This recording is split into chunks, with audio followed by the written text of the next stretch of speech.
प्यारे विद्यार्थियों, आज हम कक्षा 6 और 7 हिंदी कार्य पुस्तिका में कार्यपत्रक 53, 54 और 55 हल करेंगे। वीडियो अच्छी लगे तो वीडियो को लाइक ज़रूर कीजिएगा। चैनल को सब्सक्राइब नहीं किया है तो प्लीज़ पहले चैनल को सब्सक्राइब करके घंटे के निशान को ज़रूर प्रेस कीजिएगा। कार्यपत्रक 53 में दक्षता गद्यांश अथवा पद्यांश को पढ़कर समझ के साथ उत्तर दे पाना। दिए गए अनुच्छेद को पढ़कर प्रश्नों के उत्तर दीजिए। आइए आपको लिए चलते हैं झीलों की नगरी उदयपुर में। उदयपुर शहर में हमें संगमरमर के महल तथा पहाड़ों की एक कतार के साथ झीलें ही झीलें दिखाई देती हैं, इसलिए इसे झीलों की नगरी कहा जाता है। यहाँ की फतेह सागर झील, सहेलियों की बाड़ी तथा पिछोला झील आकर्षण का प्रमुख केंद्र हैं। पिछोला झील के बारे में कहा जाता है कि महाराणा लाखा ने इस झील का निर्माण एक बंजारे द्वारा करवाया था। महाराणा उदय सिंह ने सन 1559 में उदयपुर शहर को बसाया था। मोती मगरी पर महाराणा प्रताप की मूर्ति है। इसके आसपास सुंदर बगीचे हैं। राजस्थान का यह खूबसूरत शहर देश विदेश से आने वाले सैलानियों के लिए एक खूबसूरत पर्यटक स्थल है। कौन? उदयपुर, झीलों की नगरी उदयपुर। पहला दिए गए प्रश्नों के उत्तर लिखिए। झीलों की नगरी कौन से शहर को कहा गया है? तो झीलों की नगरी उदयपुर शहर को कहा गया है। दूसरा, उदयपुर के प्रसिद्ध दर्शनीय स्थलों के नाम लिखिए। प्रसिद्ध दर्शनीय स्थान है फतेह सागर झील, सहेलियों की बाड़ी व पिछोला झील। अगला, उदयपुर शहर किसने बसाया और कब? महाराणा उदय सिंह ने सन 1559 में उदयपुर शहर को बसाया था। अगला वाक्य बनाइए। देश विदेश। उदयपुर में देश विदेश से पर्यटक आते हैं। खूबसूरत। ताजमहल एक खूबसूरत दर्शनीय स्थल है। ताजमहल कहाँ स्थित है? आगरा में। सैलानी। जैसलमेर में विदेशी सैलानी आते हैं। अगला, बंजारा। बंजारा जाति घूम घूम कर अपना जीवन यापन करती है। अगला है तीसरा प्रश्न, पिछोला झील किसने बनवाई थी? तो पिछोला झील का निर्माण महाराणा लाखा ने एक बंजारे द्वारा करवाया था।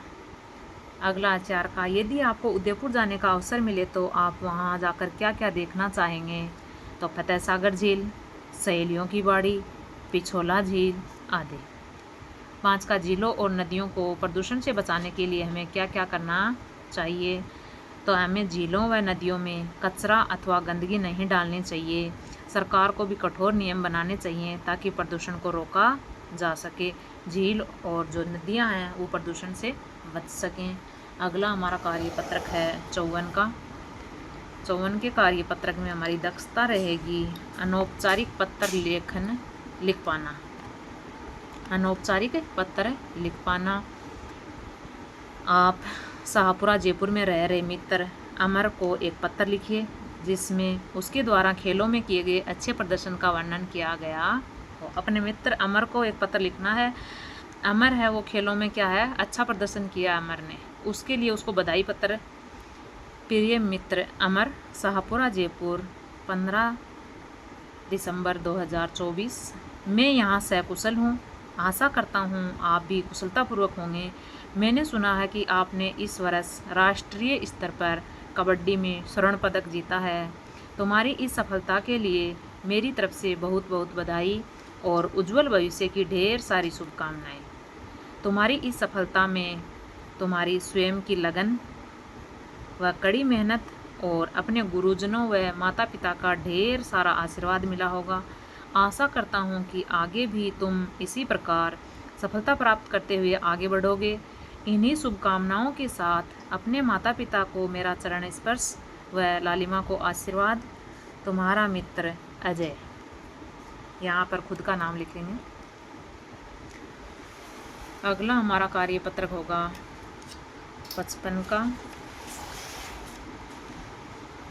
55 के कार्यपत्रक में दक्षता रहेगी गद्यांश अथवा पद्यांश को पढ़कर समझ के साथ उत्तर दे पाना।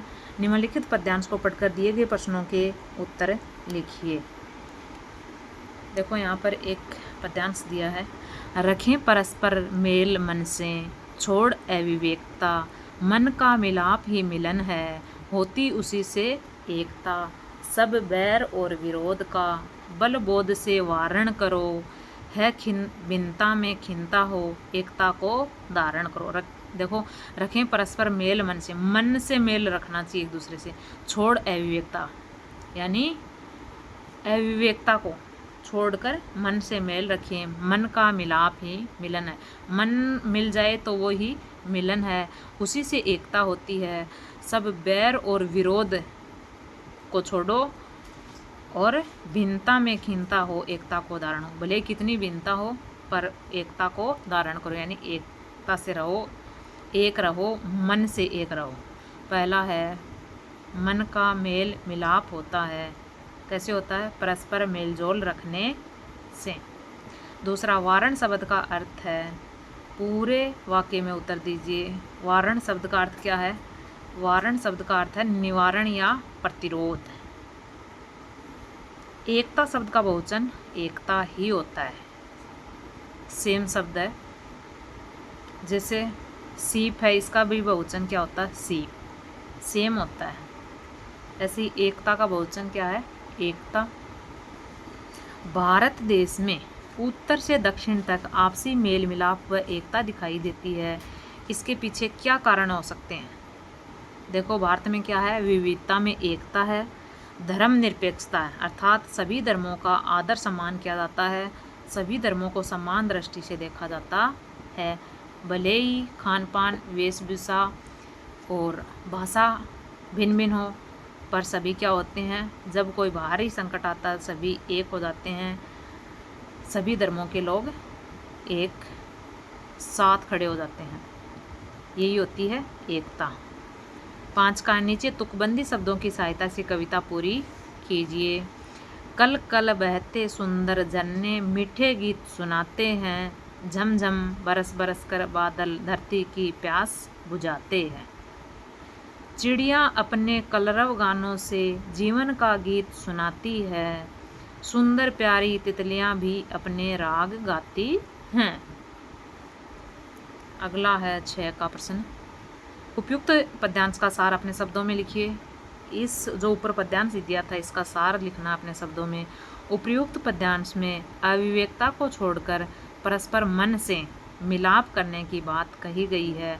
परस्पर बैर भाव छोड़कर एकता अपनाने पर बल दिया गया है। यानी अविवेक छोड़ो और परस्पर मन से मिलो, एक दूसरे से मन से मिलाप करो, बैर भाव किसी से नहीं रखना, सभी को एक रहना है। ये थे हमारे कार्यपत्रक 53, 54 और 55। वीडियो में बने रहने के लिए आपका बहुत बहुत धन्यवाद, आभार। वीडियो अच्छी लगी हो तो प्लीज़ वीडियो को लाइक कीजिएगा, ज़्यादा से ज़्यादा शेयर कीजिएगा। चैनल को सब्सक्राइब नहीं किया है, अगर पहली बार विजिट कर रहे हैं तो प्लीज़ चैनल को सब्सक्राइब ज़रूर करें। बाकी की कार्यपत्रकों के हल से संबंधित वीडियो आपको चैनल की प्लेलिस्ट में मिल जाएंगे, आप वहां से देख सकते हैं। धन्यवाद।